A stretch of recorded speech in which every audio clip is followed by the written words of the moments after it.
Hi, Story Wilson with rswsolutions.com. This is a 2012 L322 Range Rover. Today we're going to work on the front lower suspension arms. This is what we're going to be replacing today. And we're going to replace the entire unit. You can purchase just the bushing and press the bushing in, although I don't have a press to do that. So the difference in price, I believe a bushing is about $40 to $50 US, and the entire arm itself is around $100. So it does increase the cost, but this is just a quicker way for me to do this if I don't have a press.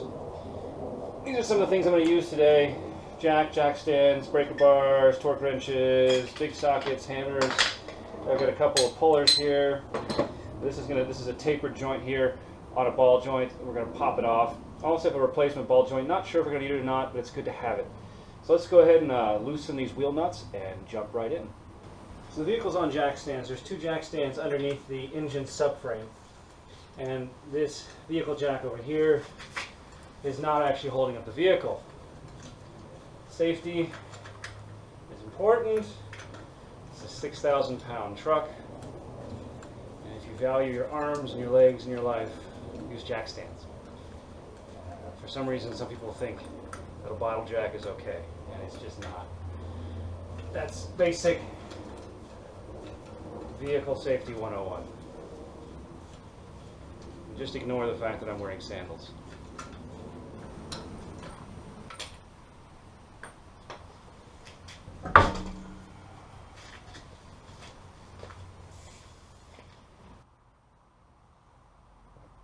Here's a closer look at what we're going to be working on today. This is the lower rearward front suspension control arm. And this is the bushing that's in question that we're concerned about, that has a lot of wear and tear. In a previous video, we believe to be the cause of the clunking noise that we've been hearing in the vehicle. And I'm thinking that either this outer bushing is hitting the frame, or I'm actually thinking maybe the control arm surface here may be hitting the roll bar. They're very close to each other when the vehicle is under compression, and this thing has easily enough movement to bang into that. And if I look closely, I think I can see a little bit of wear on this. But we'll see. So there's one primary bolt here. Everything's been doused with penetrating fluid. There's another bolt here, but this is a taper joint. We can release this bolt and see if we can pop that taper. This is going to be the hardest part of the job. I prefer not to use heat, and I prefer not to bang on it with a 10-pound hammer. We'll see. We have a 21mm bolt on this with an extension arm and a breaker bar. I don't know if we're going to be able to get any movement. Let's see. Yeah, that's not so bad. Now you should not need to depressurize the air suspension. The shock, right now the wheel's at its full drop point, and the shock itself is the limiting component in the suspension drop. So this pressure that's in the air spring should not push this hub any further once we have this control arm separated from the vehicle. Now I will put a bottle jack on the brake disc here so that I can raise and lower the suspension arm accordingly when I need to refit or remove this control arm. Let's go ahead and try it. So this bolt is not going to be a problem. That's great news. Let's go ahead and try to pop this taper joint, because this is probably going to be our worst part of the job. I'd like to see that pop loose before I completely remove that side of the control arm. The bottom of this taper joint here, the bottom of this ball joint, is a 21mm as well, and we're going to see if we can first crack this nut.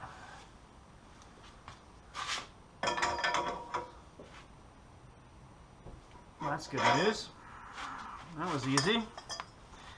I think the penetrating fluid helped. What we're going to do is we're going to release this nut.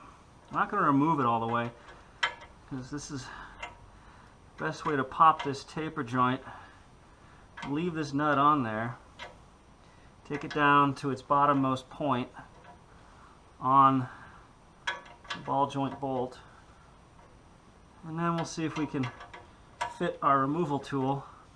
The idea is you leave about, there's about a 1/4 inch there, so when this taper joint pops, it won't fall to the ground, it'll just fall against this bolt.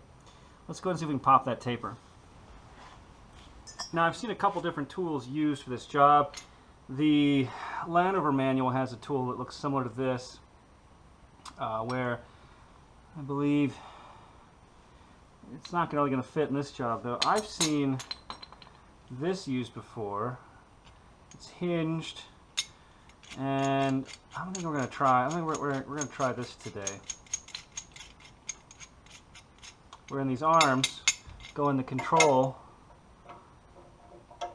and then we have this screw thread that's going to push against this bolt down here. Let's see if we can get this set up. Yeah, so we can fit this on now. The little tangs here just grab the top of the control arm surface right below that where that rubber boot stops. And now, as long as it's lined up straight, we can now start torquing this and it should pop the taper off.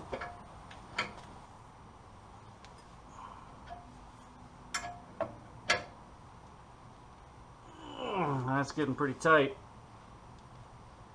wants to come though.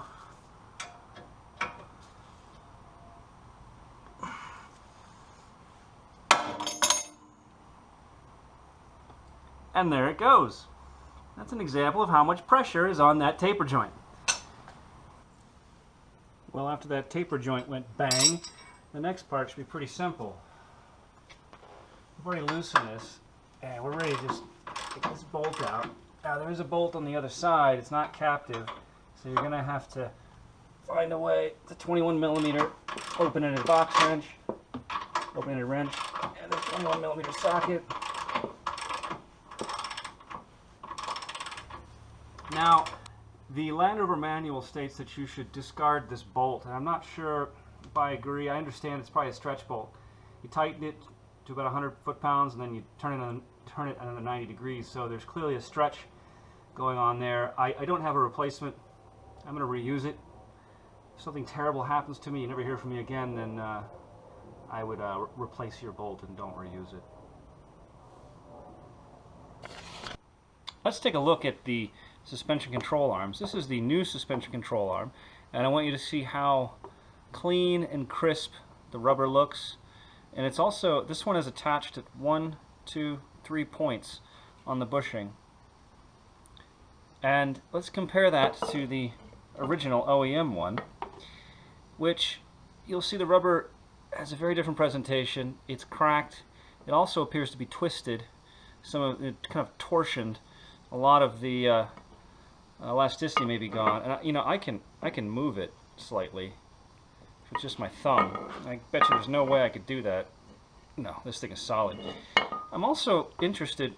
This only appears to be attached in 1, 2 different points on the bushing, and this third isn't attached. And along with that, they appear to be at different locations centered in the bushing, slightly different.